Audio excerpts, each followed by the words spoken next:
성경에는 두 왕국이 있다고 말씀하고 있습니다. 두 왕국이 있다. 하나는 빛의 왕국인 하나님의 왕국이고 그 왕국은 거룩한 왕국이라고 합니다. 그리고 또 하나는 어둠의 왕국인 마귀 사탄의 왕국이고 그 왕국은 악의 왕국이며 죄의 왕국입니다. 이 세상에 살아가는 모든 사람은 이 두 왕국 중에 어느 하나에 속해서 살아가고 있습니다. 우리가 태어나기 전에 벌써 이 세상에는 빛과 어두움, 의와 죄가 존재하고 있었습니다. 그 중에 이 어둠의 왕국인 죄악의 왕국은 우리 개개인의 행위와 전혀 관계없이 죄악의 마음가짐, 그런 견해와 자세로 존재하고 있는 것입니다. 이런 사상적인 흐름을 가진 이 세상의 모든 사람들의 행동과 말이 우리와 믿는 그리스도인과 하나님과의 친밀한 교제를 방해하고 있다는 사실입니다. 그런데 문제는 우리 믿는 자들이 이런 죄의 본질을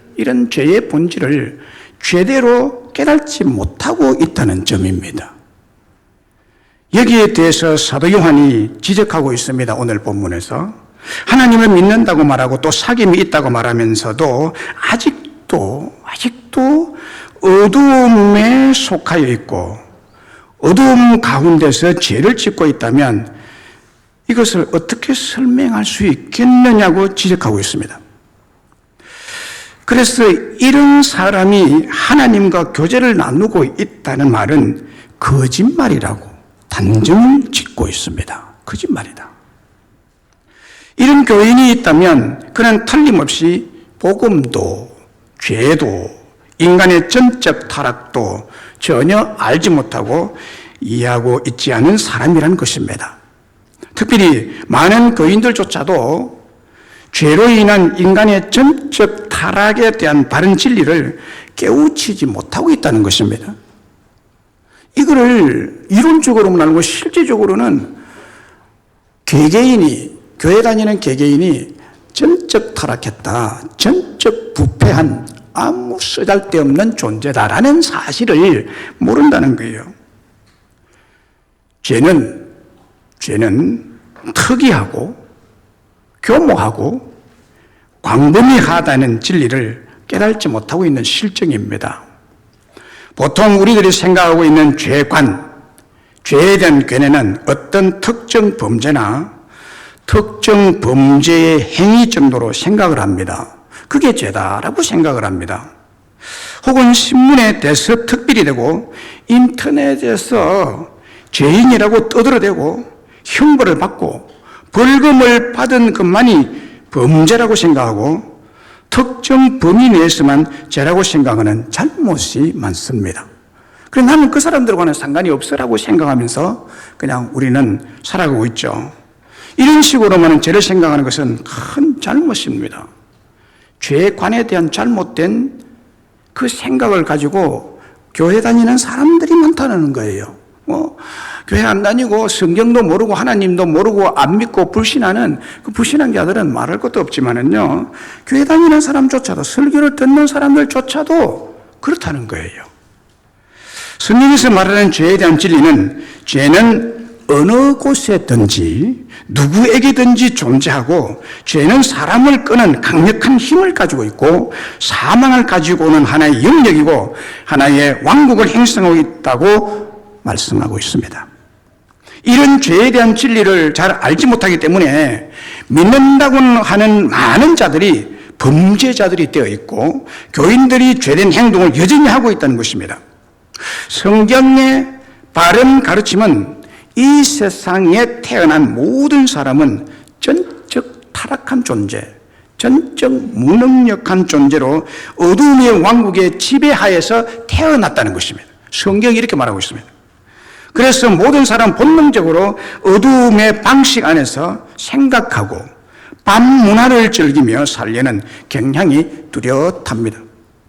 어둠의 왕국, 즉 어둠 안에서의 삶이라는 것은 하나님을 거스르며 하나님의 거룩하심과 온전하심에 반대되는 모든 것을 의미합니다.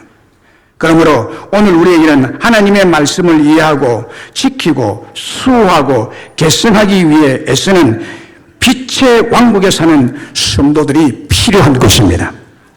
동시에 믿음의 체험과 하나님의 사랑을 나눌 줄 아는 성도로 똑같이 필요한 시대가 되었습니다.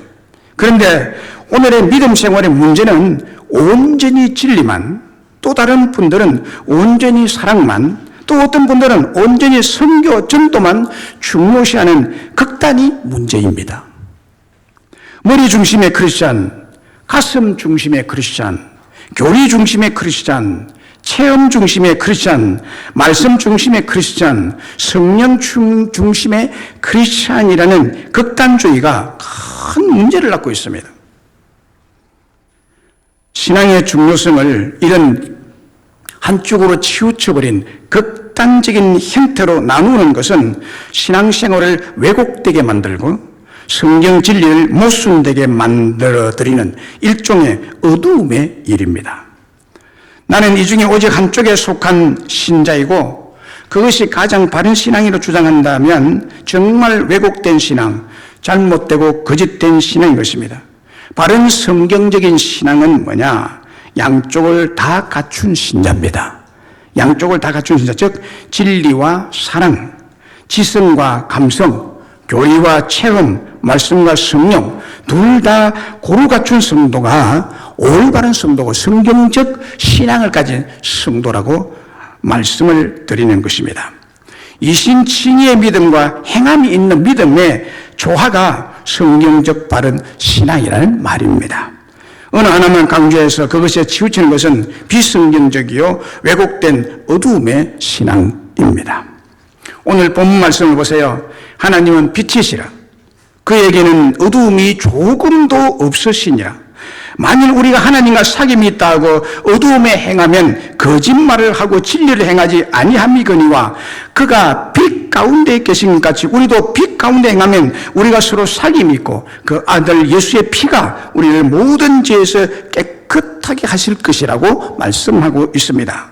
빛의 왕국과 어둠의 왕국을 말씀하고 있는데 그중에 우리는 빛의 왕국에 속한 백성들로서 그 아들 예수님의 피로 말미암아 우리가 모든 죄에서 깨끗함을 입은 천국의 빛 가운데서 영원히 살아갈 수 있게 되었다고 말씀하고 있습니다. 그러면 어떻게 우리가 전적 타락된 우리가 죄 없는 천국 백성으로서 빛의 왕국에서 살 수 있게 되었나요? 그것은 하나님께서 저와 여러분을 빛의 자녀로 삼아 주셨기 때문이라고 말합니다. 하나님께서, 빛이신 하나님께서 우리를 빛의 자녀로 삼으셨기 때문이라는 거예요. 오늘 본문 5절과 7절에 보면 우리가 그에게서 듣고 너에게 전한 소식은 이것이니 곧 하나님은 빛이시니라.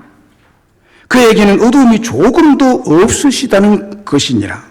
그가 빛 가운데 계신 것 같이 우리도 빛 가운데서 행하면 우리가 서로 사귐이 있고 그 아들 예수의 피가 우리를 모든 죄에서 깨끗하게 하실 것이라고 했습니다.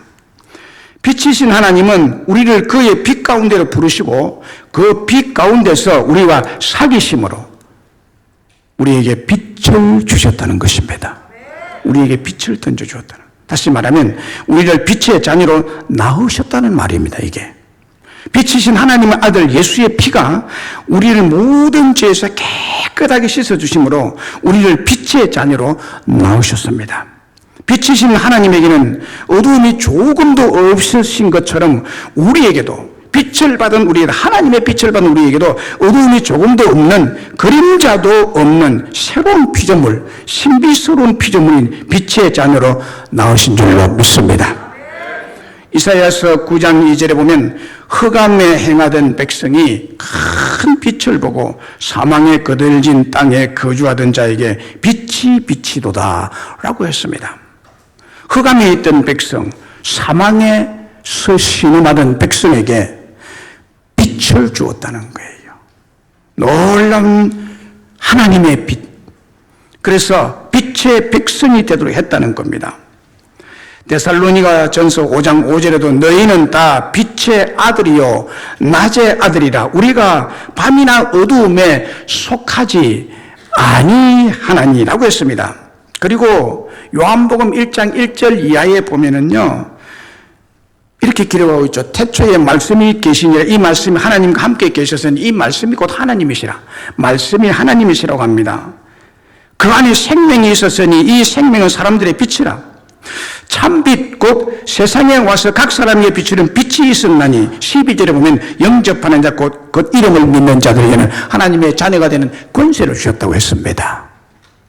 자, 이렇게 보면요, 우리는 모두가 빛이신 하나님께서 낳으신 자녀가 되었고 그 권세를 가진 빛의 아들이요 낮의 아들이기 때문에 우리가 밤이나 어둠에 속하지 아니하고 어두움의 일도 하지 않는 신분이 되었다는 거예요.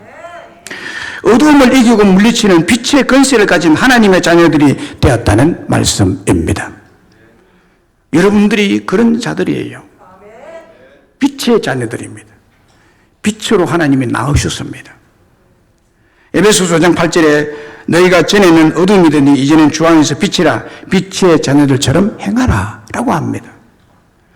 주 안에 있는 우리를 빛의 자녀라고 하고 즉 주 안에서 빛이라고 말씀하고 있습니다. 우리의 신분, 그리스도인의 정체성, 그 본질, 그 존재성은 하나님의 빛을 받은 빛의 자녀라는 거예요.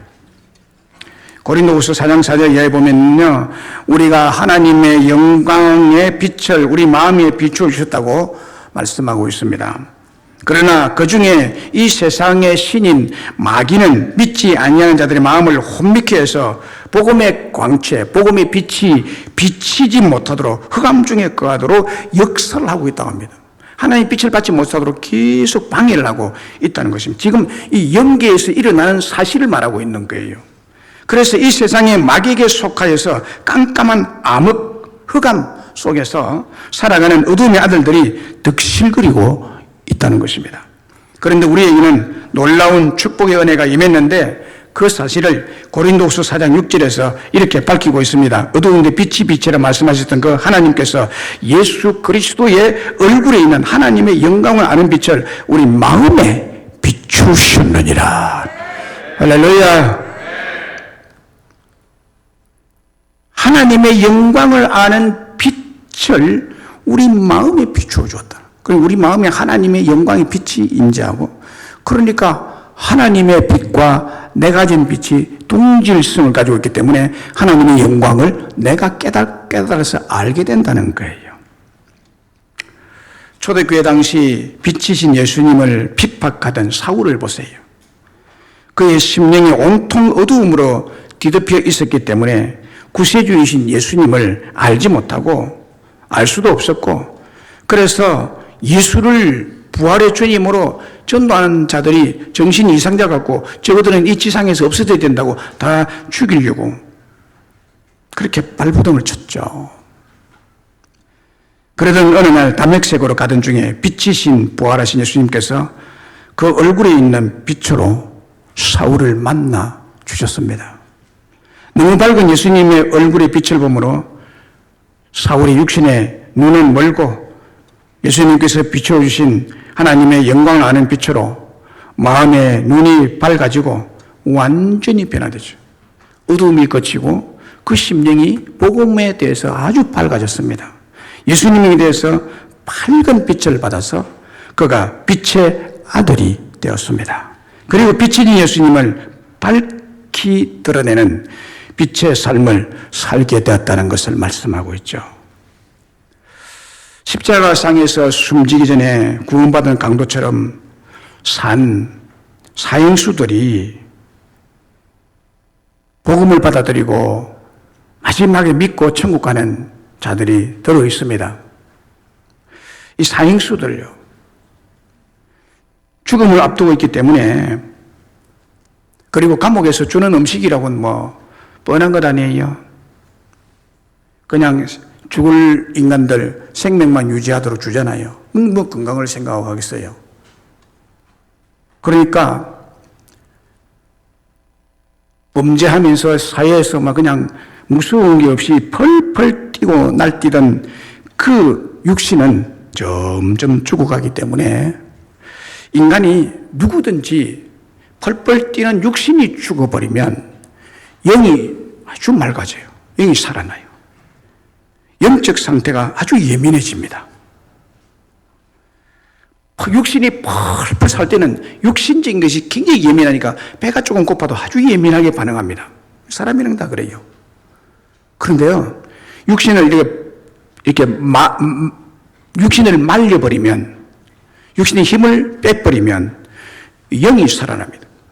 그래서 이 사형수들이요, 감옥에서 영적인 상태가 아주 맑아지고 영적인 상태가 이렇게 아주 예민해집니다. 그래서 마지막 순간에 예수님을 영접하고 짙게 깔렸던 흑암이 물러가고 빛을 보게 되는 경우가 들어 있습니다. 마지막에 회개하고 자신의 생명이 사형을 당함으로 죗값을 지불하게 되죠. 죗값 지불합니다. 그때 고백이 어두움보다 이제는 빛이 좋습니다. 밝은 빛에 천국이 보입니다. 라고 고백하면서 행장 이슬로 사라집니다. 그런데 여러분, 이 사형수들은 마지막에 주님을 받아들이거든요. 어떤 경우는 다 받아들인 건 아니지만, 그런데 저와 여러분은 웬 은혜입니까? 웬 사랑입니까?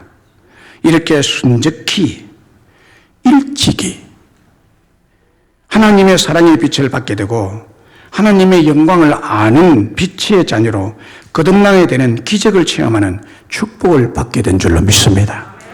하나님께서 우리를 빛의 자녀로 자기의 빛을 주셨기 때문에 우리가 값없이 죄 없는 천국 백성으로서 빛의 왕국에서 살 수 있는 크고 놀라운 은혜를 받게 된 줄로 믿습니다. 그리고 우리가 영원입니다. 영원히. 이건 일시적이가 아니고 영원히 빛의 자녀로 살아갈 수 있는 이유가 무엇입니까? 우리를 빛의 자녀로 삼아주셨는데, 그럼 영원히 일시적이 아닌 영원히 하나님의 나라, 변치 않는 하나님의 나라의 자녀로, 빛의 자녀로 살아갈 수 있는 이유, 그것은 하나님께서 빛 가운데서 우리가 깊이 사귀어 주시기 때문입니다. 깊이 사귀어 주십니다. 깊은 교제를 해주시고 깊이 만나 주시는 분이십니다. 빛이신 주님이 나를 계속 붙들고 만나주니까 나는 영원히 변치 않는 빛의 나라에서 살 수 있게 되는 거죠. 오늘 본문에 하나님 빛이시라, 그에게는 어둠이 조금도 없으시다. 우리가 하나님과 사귐이 있다. 그가 빛 가운데 계신 것 같이 우리도 빛 가운데 행하면 우리가 서로 사귐이 있고 그 사귐도 사귐의 도구인 진리가 우리 속에 있고 그의 말씀이 우리 속에 있다라고 말씀하고 있습니다. 하나님께서 우리에게 빛을 주시고 뿐만 아니라 지속적으로 빛이신 진리와 말씀으로 교제하시고 사귀어 주시고 가까이 해서 만나 주신다는 말씀입니다. 그래서 우리는 영원히 빛이신 하나님과 떨어질 수 없는 신비한 연합으로 깊이 사귀고 교제하고 만나고 또 그것을 기뻐하며 영원히 살아갈 수 있는 은혜와 축복을 받게 된 줄로 믿습니다. 영원한 나라에서 영원히 살 수 있게 우리에게 복을 주시다는 거죠. 요한복음 3장 21절과 8장 12절에 보면 이렇게 말씀하고 있죠. 진리를 따르는 자는 빛으로 오나니 이는 그 행위가 하나님 안에서 행한 것임을 나타내려 함이라. 예수께서 또 말씀하여 이르시되 나는 세상의 빛이니 나를 따르는 자는 어두움에 다니지 아니하고 생명의 빛을 얻으리라 라고 했습니다. 여기 진리를 따르는 자, 나는 세상의 빛이니 나를 따르는 자란 말씀은 빛 대신 진리, 빛 대신 예수님과 교제하고 사귄다는 뜻입니다. 이 사귐이 있는 자는 빛 속에 거하게 되고 생명의 빛을 얻음으로 어두움에 다니지 아니한다고 합니다. 어두움에 다니지 아니한다. 밤을 좋아하지 않는다는 거예요. 다시 말하면 빛이신 예수님께서 진리 안에서 우리를 교제하시고 사귀어 주심으로 우리가 영원히 빛의 자녀로 살아갈 수 있게 하신다는 것입니다. 출애굽기 34장 38절, 28절, 30절에 보면요. 이렇게 기록이 되어 있죠. 모세가 여호와와 함께 40일 40야를 거기 있으면서 떡도 먹지 아니하였고 물도 마시지 아니하였으며 여호와께서는 언약의 말씀과 십계명을 그 판에 기록하셨더라. 모세가 그 증거의 두 판을 모세의 손에 들고 시내산에서 내려오니 그 산에서 내려올 때 모세는 자기가 여호와 말하였으므로 말미암아 얼굴 피부에 강체가 나나 깨달지 못하더라. 얼굴 피부에서요 빛이 확 났어요. 아론과 온 이스라엘 자손이 모세를 볼 때 모세의 얼굴 피부에 광채가 남을 보고 그에게 가까이 하기를 두려워하더니 35절에 보면 이스라엘 자손이 모세의 얼굴에 광채를 보므로 모세가 여호와께 말하러 들어가기까지 다시 수건으로 자기 얼굴을 가렸더라라고 했습니다. 빛이 너무 많이 나니까 수건으로 가려서 사람들을 대면했단 말이에요. 하나님 앞에 가면 그대로 가고. 뭘 말합니까? 여기 보면 모세가 여호와가 말하였으므로 말미암아 얼굴 피부에 강체가 나서라고 말합니다. 하나님의 말씀, 진리의 말씀이 우리 심령에 임한 자는 심령에 하나님의 광채가 임한 것인 줄로 믿습니다. 그러므로 어두움에 있지 않습니다. 어두움이 물러가고 어두움을 싫어합니다.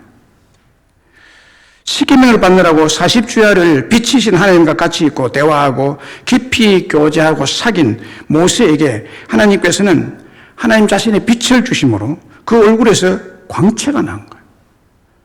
얼굴에서 피부에서 빛이 그냥 발산했다는 거예요.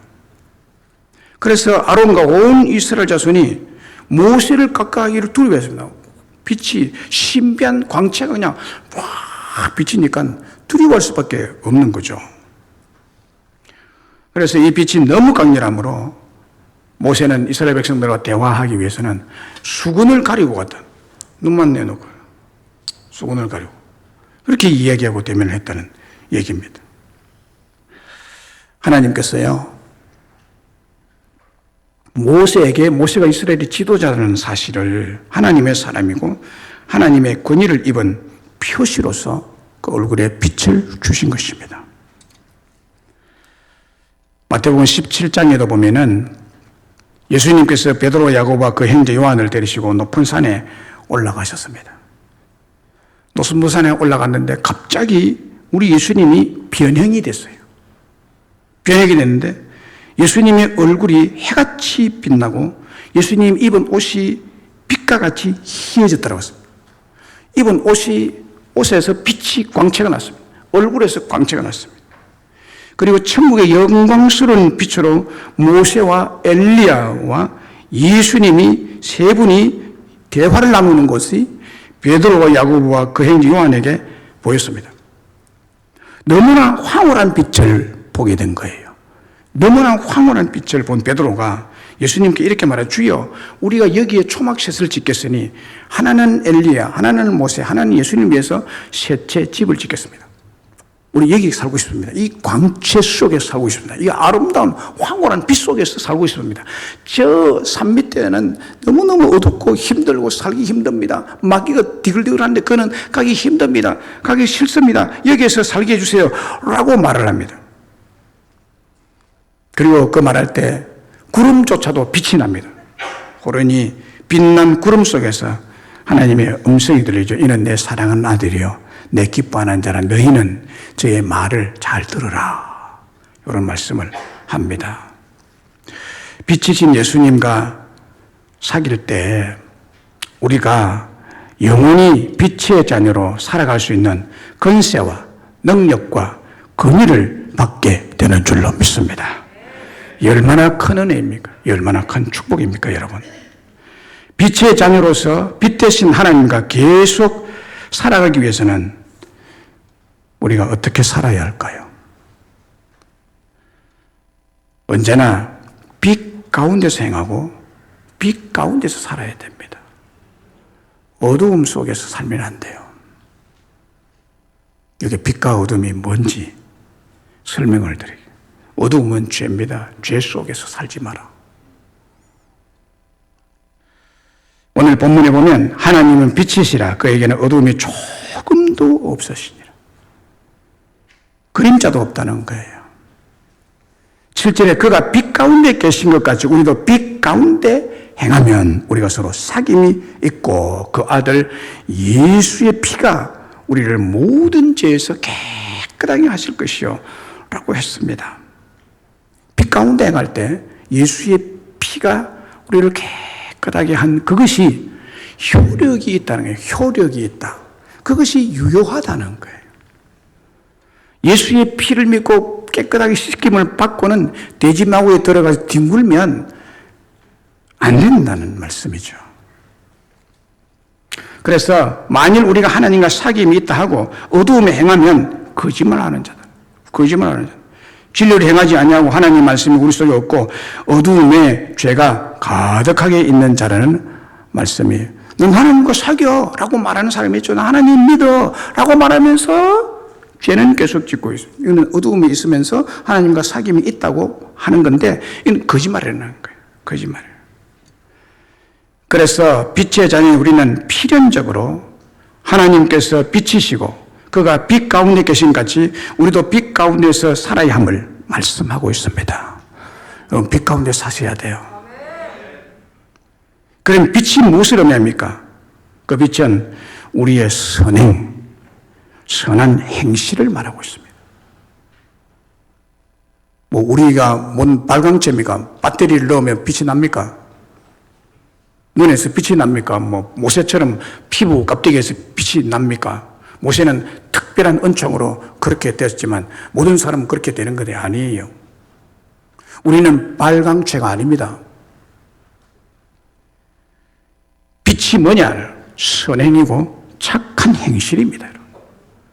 착한 행실이 빛의 자녀에게 있어야 되는 거예요. 예수 믿는다고 하면서 착하지 않고 악하고 까칠하고 성질내고 이런 거는 거짓말하는 하나님과 사귐이 없는 자입니다.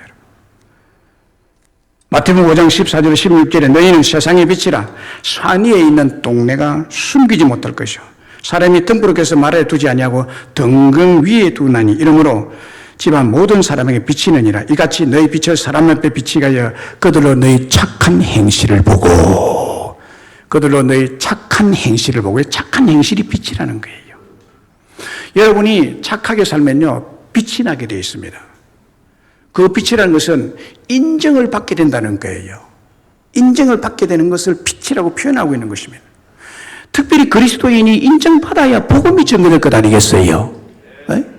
그리스도인들이 거짓말 잘하고 신용도 없고 신용 불량자가 돼버리고 교회 다닌다는 사람이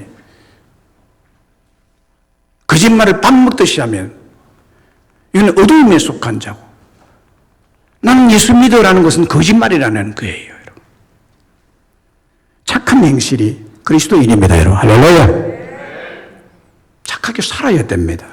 착하게 살아야 구원받는 것이 아니라 구원받은 자라면 곧 구원의 빛을 받은 자라면 착하게 살아야 되는 거예요.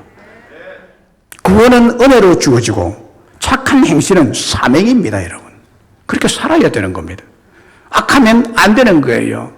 왜 안 되느냐? 그 사람은 불신자이기 때문입니다.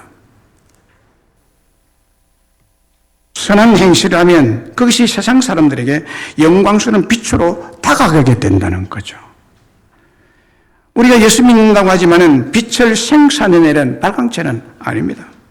그런데 선하고 착한 행실은 빛을 발하게 되는 거예요. 에베소서 5장 9절에 보면 빛의 열매는 모든 착함과 의로움과 진실함이라 그랬어요. 이게 빛의 열매예요. 빛의 자녀들, 예수 믿는 자들, 쉽게 말하면 예수 믿는 자들은 빛의 자식들인데, 빛의 자녀들인데 하나님 빛으로 우리를 낳으셨는데 우리는 필연적으로 빛의 열매를 맺어야 되는 사람. 빛으로 살아야 됩니다. 이는 착하게 살아야 되고 의롭게 살아야 되고 진실하게 살아야 된다는 거예요. 할렐루야.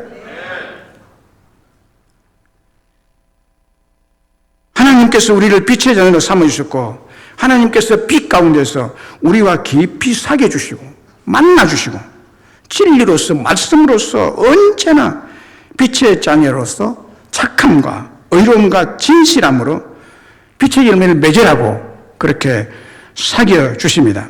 그래서 우리의 착한 행실을 보고 하늘에 계신 우리 하나님 아버지께서 영광을 받으신다는 거예요. 사람에게도 인정을 받게 된다는 거예요.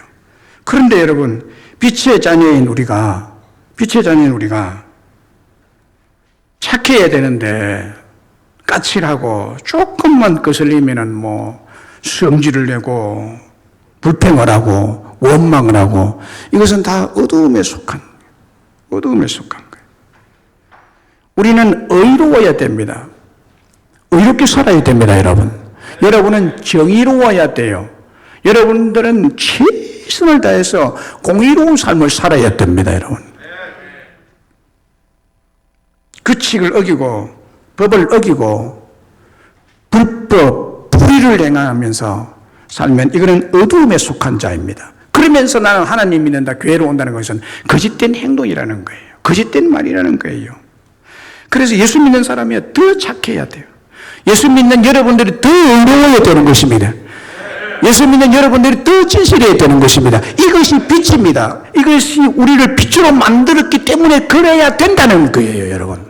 어둠에 행하면서 내가 하나님과 사귐이 있다고 나서 전부 거짓말이라는 거예요. 그러니 예수 믿는 사람이 거짓말 얘기가 많다는 겁니다, 여러분. 뒤에서는 사기는 다치면서 교회에 와서는 거룩하게 주일날 와서 기도 당번되면 기도를 거룩하게 하고 거짓말쟁이죠. 이거는 고단수의 사기꾼이 될 수 있는 가능성을 가지고 있습니다, 예수 믿는 사람이라면. 생각해 보셔야 됩니다. 여러분들이 착한지, 여러분들이 공의로운지, 여러분들이 진실한지. 앞이 다르고 뒤가 다르면 아니에요. 똑같아야 돼요. 예배드리는 모습과 가정에 가서 모습과 세상에서의 모습과 직장에서의 모습과 사업장의 모습과 같아야 됩니다. 이런 자에게, 착하고 의롭고 진실한 자에게 축복이 보장되어 있습니다, 여러분. 할렐루야. 시편 37편 26절에 보면요, 그는 종일토록 은혜를 베풀고 꾸어주니 그의 자손이 복을 받는도다 라고 했습니다. 그의 자손이 복을 받는도다. 자식이 복을 받아요. 부모가 착하고 의롭고 진실하게 살고 은혜를 베풀어 주고 꾸어주면 그의 자손이 복을 받는, 자손이 받아.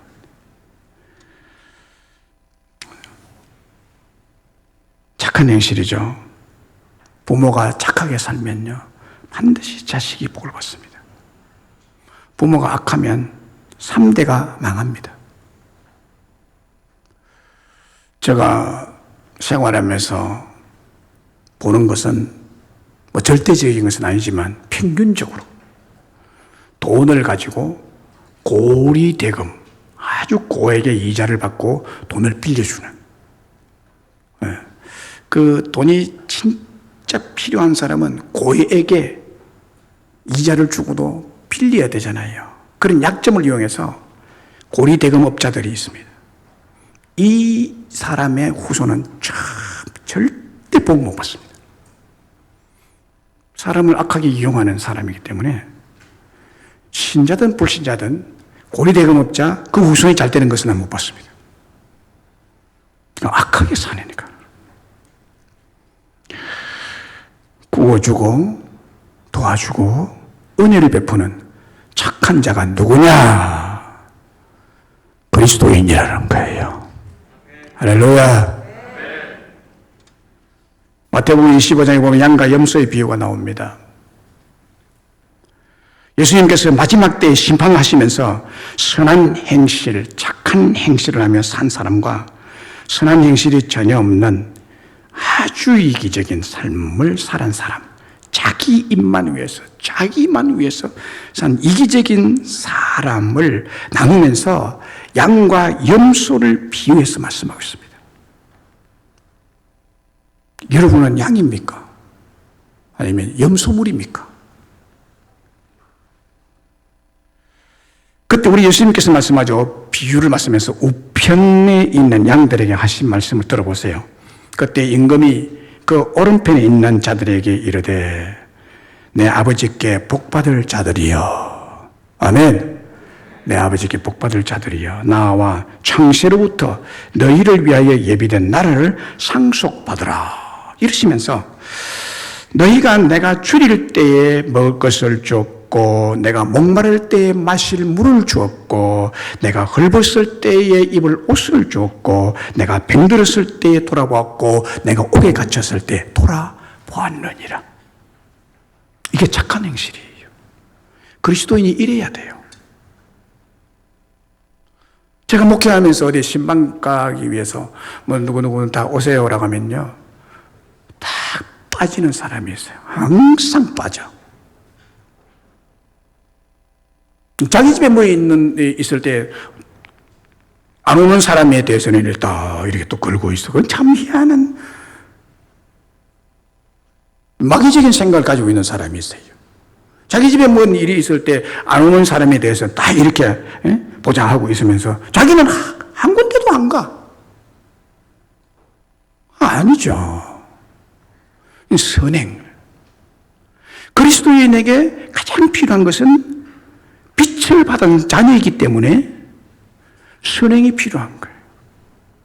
이 선행으로 빛을 발해라. 빛을 발해라.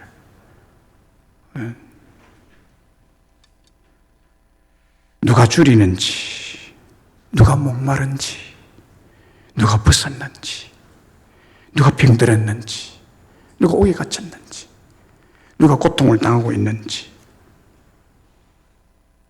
제가 작년에 한 2년 동안 고통당할 때 제 소식을 이제 들은 법에서 이제 무혐의라는 판결을 받은 그 상태에서 우리 교인들 중에는 바로 그냥 전환해가지고 막 위로를 해주고 막 그런 사람이 있었어요.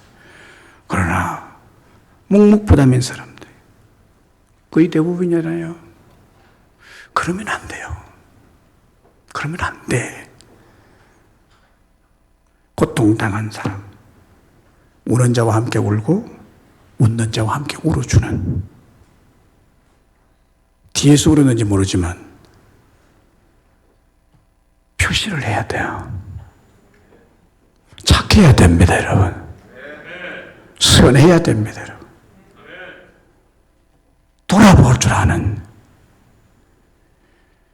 이랬더니 양이 뭐라고 말하냐. 주여, 우리가 언제 주님이 줄일 때 먹을 것을 주었으며 목마를 때 마실 물을 주었으며 헐벗을 때 입혀 주었으며 주님은 언제 병들었습니까? 주님은 언제 옥에 갇혔습니까?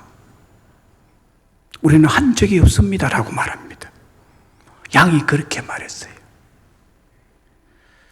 40절에 마태복음 25장 40절에 이렇게 말합니다. 임금이 대답하여 이르되 내가 진실로 너희에게 이르노니 너희가 여기 내 형제 중에 지극히 작은 자 하나에게 한 것이 곧 내게 한 것이니라. 내게 한 것이니라. 그렇습니다, 여러분. 우리의 이웃에게 베푸는 작은 친절, 작은 친절, 작은 선한, 작은 착한 일이 곧 우리 주님께 한 것이라고 간주를 한다는 말이에요. 그렇게 여기신다는 거예요. 작은 친절, 작은 선행, 작은 선행. 이것이 큰 축복을 주는데 하나님의 나라를 상속받을 것이라고 말합니다. 이거 보통 큰 축복이 아니에요, 여러분. 할렐루야.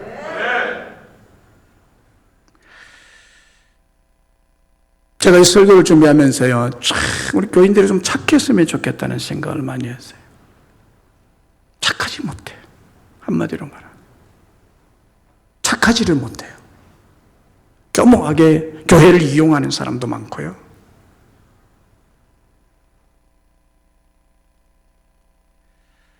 선한 행실, 좋은 행실, 아름다운 행실, 작은 친절, 이것이 빛을 발하는 것인데 이 땅에서뿐만 아니라 하늘나라에서도 하나님의 은혜와 축복이 따라오고 하나님을 기쁘시게 하고 하나님을 영광스럽게 하는 일이 될 줄로 믿습니다. 로마서 6장 11절 이와 같이 너희도 너희 자신을 죄에 대하여는 죽은 자요 그리스도 예수 안에서 하나님께 대하여는 살아있는 자로 여길지어다. 그러므로 너희는 죄가 너희 죽을 몸을 지배하지 못하게 해라. 몸의 사욕에 순종하지 말라. 너희 지체를 불의의 무기로 죄에게 내어주지 말고 오직 너희 자신을 죽은 자 가운데서 다시 살아난 자같이 하나님께 드리며 너희 지체를 의의 무기로 하나님께 드려라 라고 말해요. 이게 빛 가운데 주님과 함께 살아가는 성도의 삶인 것입니다. 성도는 빛 가운데 살아야 됩니다. 여러분. 빛 가운데 행해야 됩니다. 어두움에 있으면 안 됩니다. 우리는 죄로 어두운 흑암의 왕국에서 빠져나와 죄에 대하여는 죽은 자라고 말합니다. 그리스도인 예수 안에서 하나님께 대하여는 살아있는 빛의 왕국의 왕자들로서 빛의 왕국의 자녀들로서 우리 지체 중에 어느 하나라도 몸의 사욕이나 불의의 무기로 죄에게 내어주지 마라. 손을 죄 짓는 데 내어주지 마라. 눈을 죄 짓는 데 내어주지 마라. 발을 죄 짓는 데 내어주지 말아라.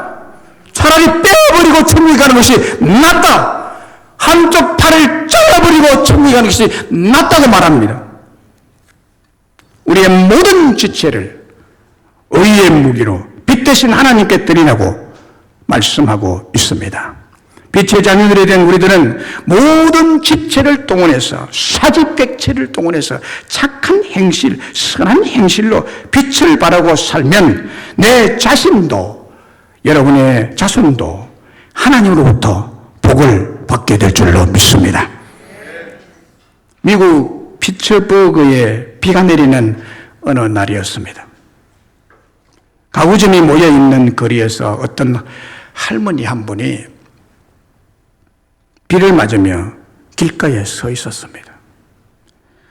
그러나 그 할머니에 대해서 신경을 쓰는, 비를 맞고 있는 할머니에 대해서 신경을 쓰는 사람은 아무도 없었습니다. 그때 그 가구점 안에서 어떤 가구점 주인이 비 맞고 있는 할머니를 보았습니다. 아이고, 비가 많이 오는데 저 할머니가 왜 밖에 서 있냐. 그래서 문을 열고 할머니에 있다가 할머니 이쪽으로 들어오세요. 이렇게 비도 많이 내리는데 비를 맞고 서 있으면 어떻게 해요? 가게 안으로 들어와 비를 피하시지요. 라고 말해 줬습니다. 그래도 할머니는 나는 가구로 사러 온 사람이 아니에요. 나는 지금 차를 기다리고 있어요. 라고 하면서 가구점 안으로 들어가지를 않으려고 했습니다. 그때 가구점 주인이 다시 물건을 사시라는 것이 아니라 그냥 비만 피하세요. 여기 비만 피해서 이 안에 들어와서 앉아서 가구들을 구경하면서 차를 편하게 기다리세요. 라고 말해줬습니다. 그랬더니 할머니가 미안한 표정을 지으면서 가구점 안으로 들어가서 소파에 앉아서 비를 피하면서 자기를 데리러 올 차를 기다리고 있었습니다. 가구점 주인이 참 차를 기다린다고 하셨죠? 차 번호가 어떻게 되죠? 제가 차를 확인해 드리겠습니다. 라고 말해줬습니다. 아유, 그리 안 해도 돼요. 괜찮아요. 할머니 손사래를 치면서 사용했지만은 괜찮습니다. 차 번호 나에게 말해주세요. 라고 했습니다. 주인은 차 번호를 메모하고 차가 올 때까지 가게 안에서 여러 번 바깥의 도로를 내다보면서 확인하고 그 할머니에게 친절을 베풀어 줬습니다. 드디어 할머니가 기다리는 차가 도착했습니다. 안녕히 가세요, 할머니. 가구점 주인은 손을 흔들어 보였습니다. 할머니가 고마웠어요, 젊은이. 할머니가 감사하던 뜻으로 손을 흔들어 말하면서 헤어졌습니다. 며칠 후에 그 가게 주인은 미국의 대재벌이자 당시 강철 왕이라고 불리던 거부 카네기로부터 편지를 한 통 받습니다. 비 오는 날 저의 어머니께 베풀어 주신 당신의 친절에 감사를 드립니다. 감사의 뜻으로 앞으로 우리 회사에서 필요한 모든 가구를 구입할 때는 언제나 당신에게 의뢰하겠습니다. 그리고 고향 스코틀랜드에 큰 집을 짓게 될 터인데 그곳에 필요한 가구도 일체 당신께 의뢰하여 구입하고자 합니다. 카네기 올림이라고 편지를 보냈습니다. 여러분 어떻습니까? 작은 친절, 큰 축복, 작은 친절에 큰 축복이 오게 됐다는 거예요. 이 가구점 주인은 할머니에게 베푼 거 아무것도 한 거 없어요. 그냥 비만 피하라고 해줬어요. 작은 친절만 베풀어 준 거예요. 마음 편하게 비만 피하도록 잠깐. 이 작은 선행, 작은 착한 행실로 하여금 어마어마한 거래처를 얻게 된 것입니다. 우리 하나님은요, 이렇게 해서 그리스도인이 성공하게 만들어 주십니다. 이렇게 되는 것은 아무도 몰라. 하나님이 주관하시면 되는 거예요, 여러분. 하나님 시킨 대로 하세요. 시킨 대로 하세요. 착한 행실. 빛에 거하는 사람. 이 사람이 이 세상을 주도하고 가게 될 줄로 믿습니다. 말씀을 맺습니다. 이 세상에는 많은 나라들이 존재하고 있고 수많은 민족이 살고 있습니다. 그러나 영적인 세계에는 두 왕국밖에 없습니다.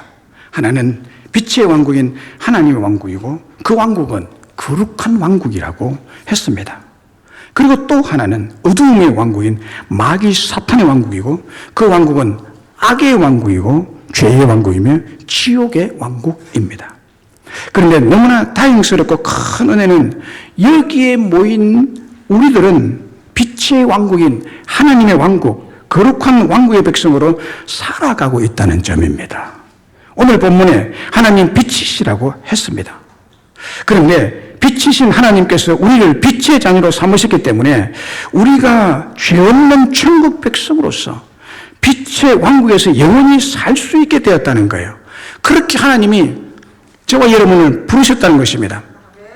그리고 하나님께서 빛 가운데서 우리를 깊이 사귀어 주십니다. 우리를 사귀어 주십니다. 우리와 교제하십니다. 우리를 만나 주십니다. 빛으로 만나 주십니다. 그리고 우리를 빛의 자녀로 빛의 권능과 권세를 가지고 살아갈 수 있도록 해 주셨다는 거예요. 빛이신 예수님께서 내 안에 계시게 됐습니다. 우리는 어두움의 죄를 물리치고 이기고 승리하게 될 줄로 믿습니다.